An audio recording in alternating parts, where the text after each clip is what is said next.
dia a todos e a todas. E um agradecimento à diretoria do Simpro pelo convite, e eu me sinto muito honrado aqui em estar com vocês.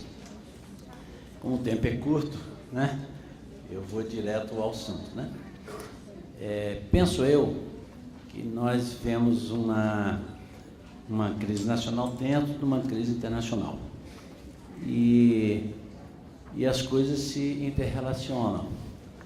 Nem sempre com determinações muito claras, porque há defasagens no tempo e na incidência dos fenômenos. Mas todos nós temos ciência de que desde 2008 o cenário internacional, particularmente econômico, ele entrou numa crise profunda. Dizem alguns que uma crise de longo prazo, uma crise que não se resolve facilmente.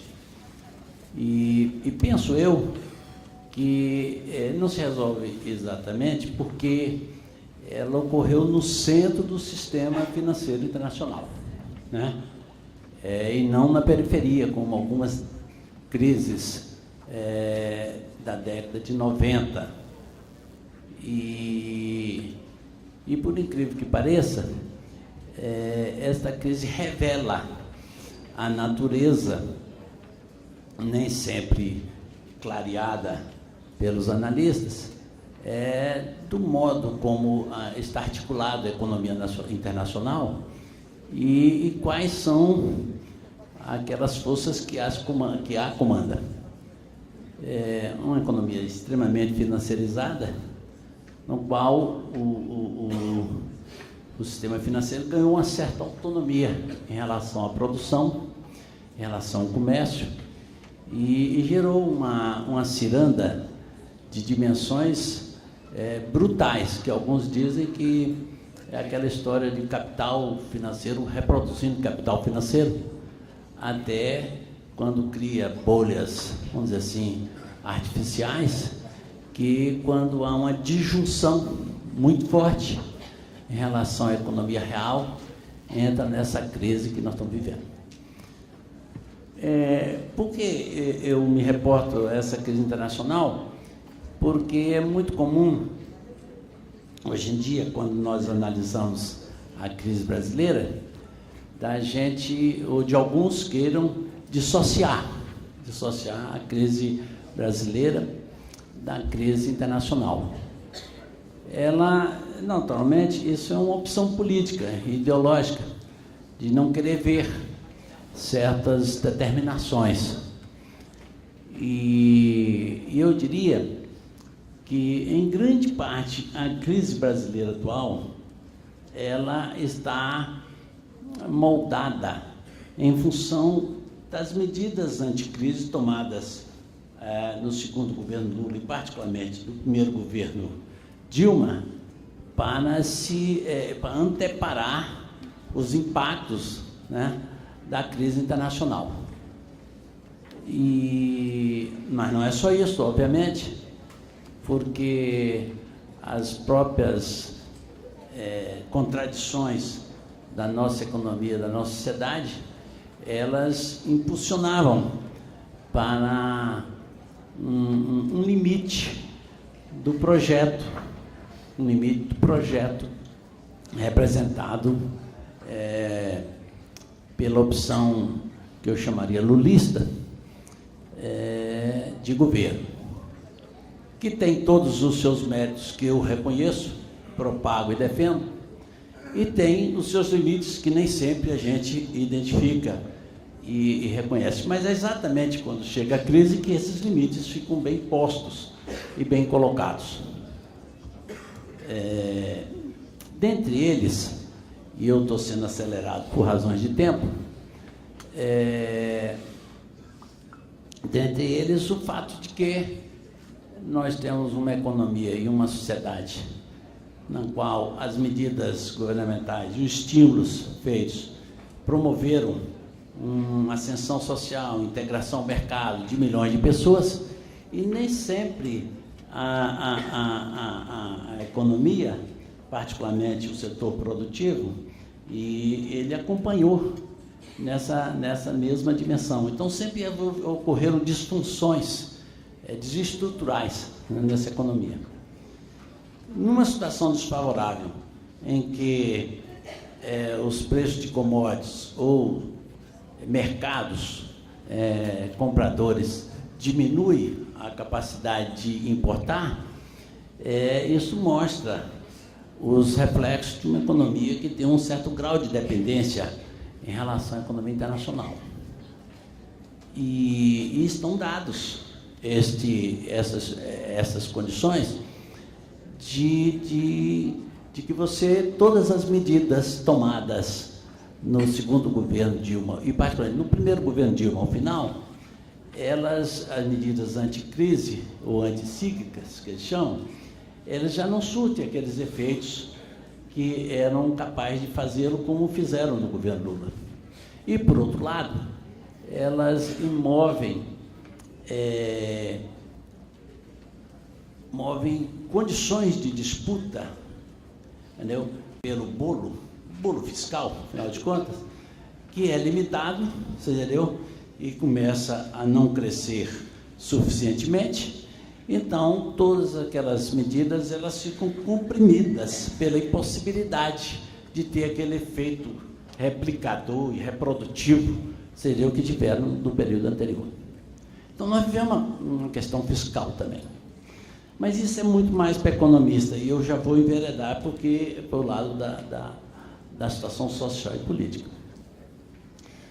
Mas, se isso é verdadeiro, nós temos uma percepção de que aquela proposta de um estado de bem-estar à la brasileira, né, que eu chamaria um estado de direitos sociais, entendeu?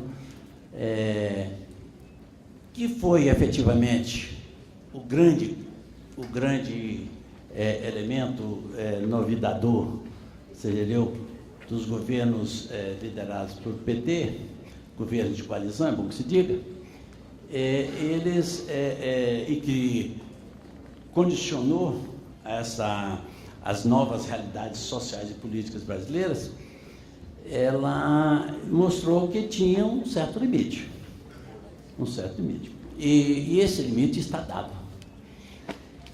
Diz alguns que, para superar esses limites, além de uma conjuntura internacional mais favorável, particularmente que os preços das commodities brasileiras, que são importantes nos nossos comércios exteriores e na nossa balança de pagamento, quando entra num período desfavorável, como é agora, né, isso tende a você dificultar a arrancada para um novo ciclo de crescimento. E, obviamente, todos aquelas segmentos sociais que se favoreceram num período de crescimento, de promoção de direitos, de asseguramento e melhoramento de renda, têm um déficit. E é o que nós estamos vendo hoje. E óbvio que tem alguns segmentos que eles já não apoiaram esse projeto. Então, e que a novidade de que não ter apoiado o projeto, isto não é novidade, porque todos os processos eleitorais, no qual, desde a primeira vitória do presidente Lula, ocorreram por faixa pequena de vantagem. Então, sempre nós tivemos uma força oposicionista muito forte e muito grande. A novidade é que ela não tinha uma expressão política e de massa como alcançou nesse último período eleitoral, particularmente de 2014 para cá. E a novidade exatamente é que esse novo ciclo que se inicia com a vitória apertada da presidente Dilma na eleição de 2014, já se inicia com uma crise econômica, com situações fiscais desfavoráveis, com créditos com preços de queda de preços nas commodities, dificuldades externas, particularmente de comércio, não de entrada de dólar. Isso hoje não teve. E nós temos uma situação onde quem era de oposição passou a ter uma base social mais ampla do que tinha antes. Mais ampla do que se tinha antes. E, literalmente, passou a ter uma qualidade diferente na medida que ganharam as ruas.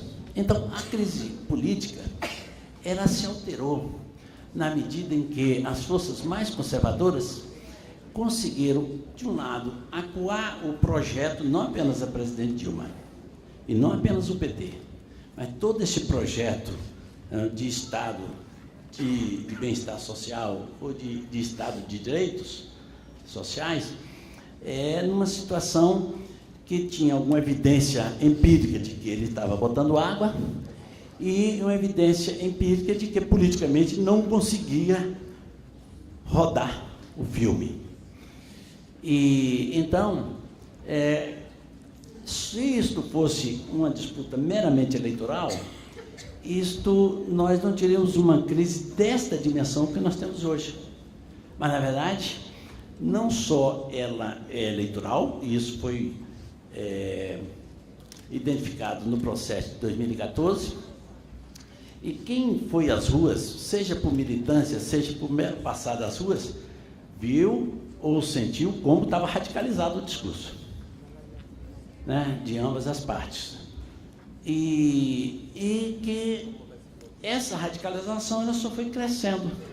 Então, desde grupos mais à direita, grupos tipicamente fascistas, que reclamam a volta à ditadura ou dos militares ao governo, até aqueles que se dizem social-democratas, né, ou centristas, ou mais à direita, e que, na verdade, isso fazem mais uma oposição política ao governo e tentam lhe desgastar e se propor como alternativa. Pois bem, elementos que saltam um pouco a esse esqueminha, que está um pouco esquemático que eu estou falando, porque o tempo é curto, são novidadeiros também, porque quando as massas, e particularmente a juventude, arrasta milhões de pessoas às ruas em 2013, alguns interpretaram como se fosse um movimento de direita. E eu, pessoalmente, acho extremamente equivocado esse tipo de análise. E acho, inclusive, que muitos de nós estivemos lá. E não acredito que nós sejamos de direita, né? Porque exatamente existia um ambiente já de pré-crise, em que as demandas sociais tenderiam a não ser atendidas tal como aconteceram anteriormente, e que, ao contrário do que se pensa, eles queriam muito mais. Era isso que existia a demanda na rua, né? E que não foram satisfeitas, porque nós já estamos numa situação fiscal, orçamentária, de crise internacional, que impossibilitava o atendimento nessas dimensões. Então, mas é novidadeiro, é uma novidade que, incrivelmente, até hoje existe uma certa dificuldade de entender o que aconteceu em 2013.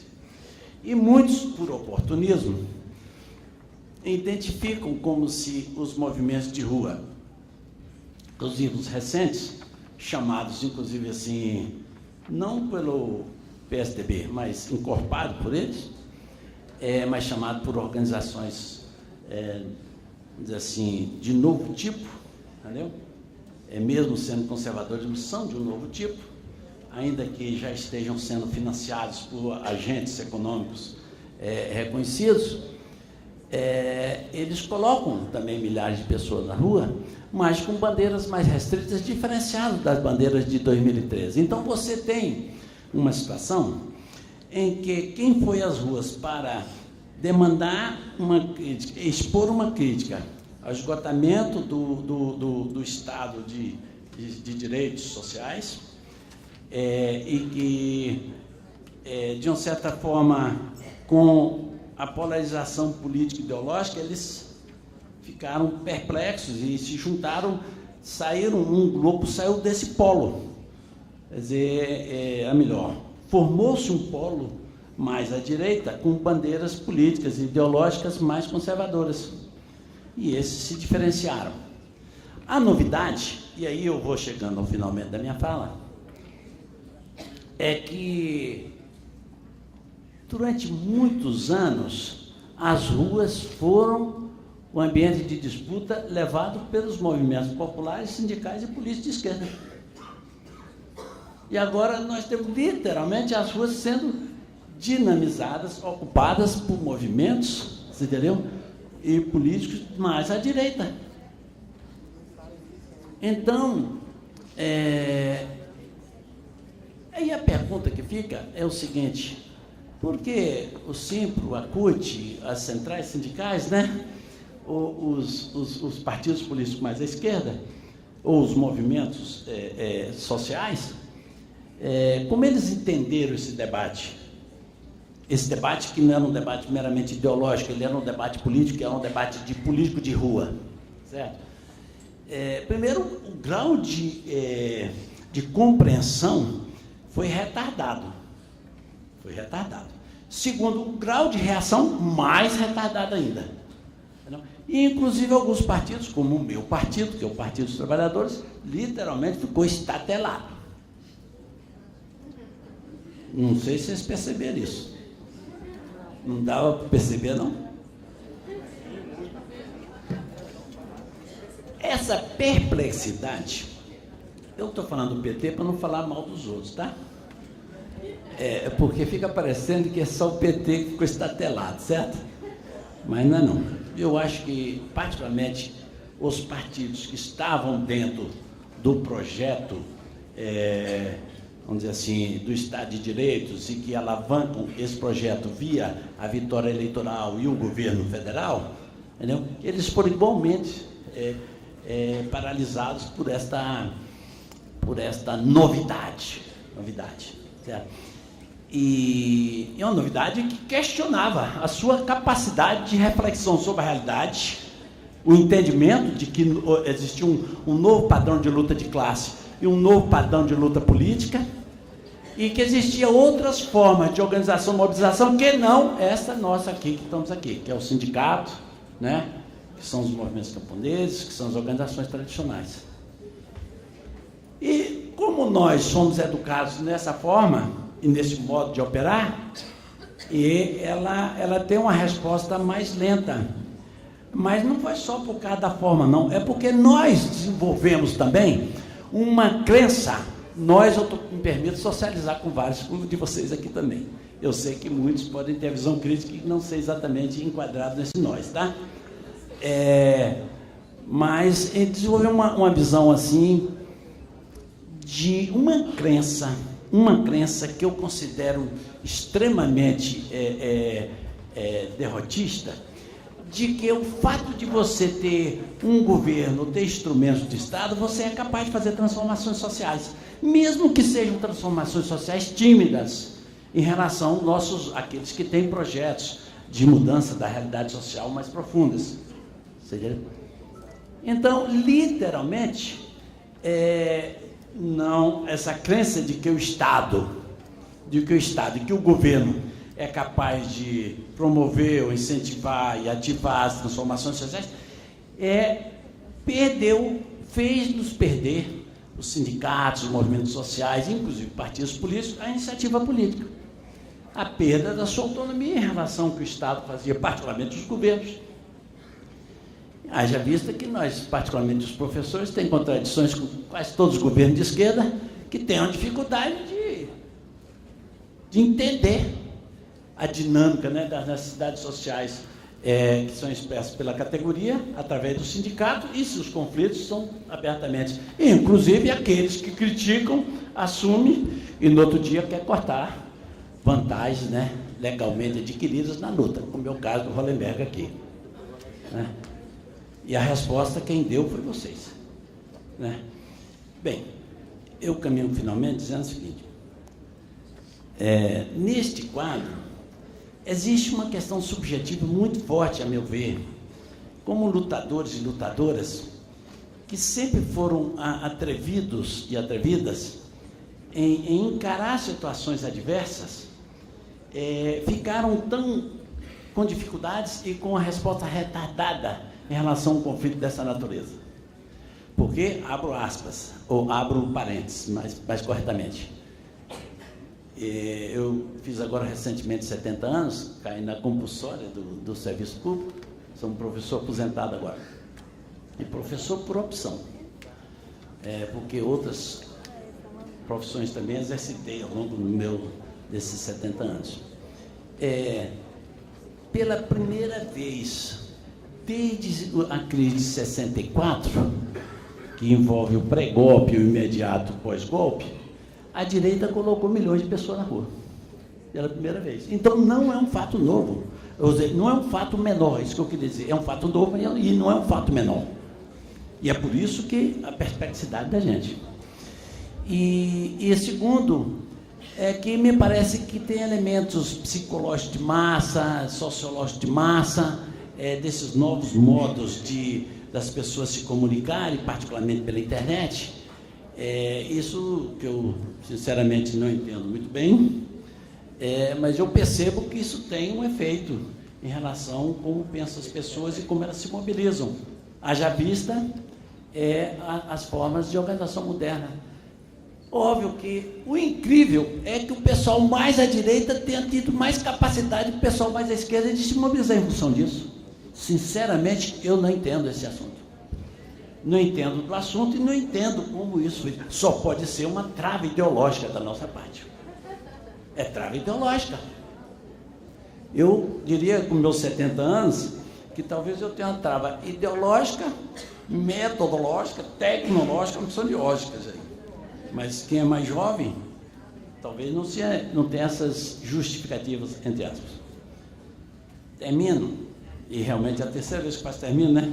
Mas toda vez que eu falo termino, eu olho de rabo de olho aqui para o Fernando, e ele está sendo condescendente, então eu vou me estender um pouco mais. Essa é manha de cara que já fez política, né, institucional, ele fica olhando para o cara que controla, né, para ver se... Uma correção, viu, Dinei? O Emílio também, a gente é miserável essa mesa, não, nós ampliamos, eu acho que as conjunturas que estão colocadas têm desafio, então nós ampliamos 30 minutos, então o pode concluir de forma tranquila, depois, tá? Então você tem mais aí uns 5. É aquela história, por que o cara não falou no início, né, irmão? Esse cara falou que é meu amigo, né, gente? Tudo bem, obrigado, Fernando. Vejam bem, eu estava falando de travas ideológicas, não é isso? Eu sei que a gente fala assim, e tem muita gente, por causa da sua opção partidária, assim, eu não tenho trava ideológica, que eu estou mais à esquerda que vocês, só estou. Mas eu acho que tem aí, existe a trava. Eu voltei à universidade agora para dar aula, para cair na compulsória, e eu gostei imensamente de voltar a dar aula. Quer dizer, dar aula de vez em quando eu dava, mas é de você pegar turma, peguei 3 turmas de 3 cursos diferentes, então isso é uma beleza, certo? Eu me reeduquei, fui obrigado a me reeducar. Mas também, eu tive a oportunidade de conversar com essa nova juventude, que é esta que tem essa perplexidade e que também que tem capacidade de reagir a esses novos elementos. E o que eu percebi é de que as formas tradicionais da esquerda, ela já está com um probleminha de conectar com essa nova juventude. Se você me perguntar exatamente como é que resolve esse nó, eu não sei. Mas primeiro diz, como eu tenho uma formação médica, você tem que ter um diagnóstico, né? Bom para você ter uma terapia adequada, né? É bom que te diga que tem muito médico chutador aí, né? Todo mundo vai ao médico, né? Sabe que às vezes o cara tem dificuldade também de fazer esse processo. Mas tudo bem, todos os profissionais temos nossas dificuldades também operacionais. E eu percebo que, particularmente da juventude, eu acho que não basta nós temos uma visão crítica em relação à realidade, identificar essas determinações da crise, os erros, entendeu? Dos agentes políticos que tinham possibilidade de marcar acertos e erros, você entendeu? Mas também são mudanças de mentalidade, a contemporaneidade. Eu acho que nós estamos com uma certa defasagem, particularmente aqueles que, sendo mais velhos, não se adaptaram, e aqueles que vivem em instituições, como sindicatos, você entendeu? A única dinâmica de luta de classe é as antigas. Eu falei mais alto, tá? Falei mais alto, é aquela coisa de você sublinhar. É uma dinâmica de classe às antigas. E, normalmente, as formas de luta às antigas. Não que elas estejam superadas, não estão, certo? Não estão. Mas elas nem sempre dão conta de todas as outras formas de expressão, de participação, que hoje estão possibilitadas aos indivíduos, e não apenas às organizações. Então, eu acho que tem esse problema. Segundo, os nossos partidos de esquerda, eles são organizados às antigas. São organizados às antigas. Alguns batem no peito, eu sou leninista, ou eu sou trotskista, ou eu sou isso, aquilo, certo? Eu respeito muito quem tem essas opções, e eu estou já navegando assim, um pouco mais adiante disso, nas minhas especulações. Eu soube que ontem o Boff esteve aqui, né? Até perguntei a Zâmbia ali, se o Boff navegou muito se ele voou bastante, né? Ele falou razoavelmente, não voou tanto assim não, mas voou bastante, porque é gente que está na fronteira de conhecimento, de especulações filosóficas, de entendimento dessas novas necessidades espirituais e culturais que foram criadas, você entendeu? Então eu estou tentando acompanhar isso aqui.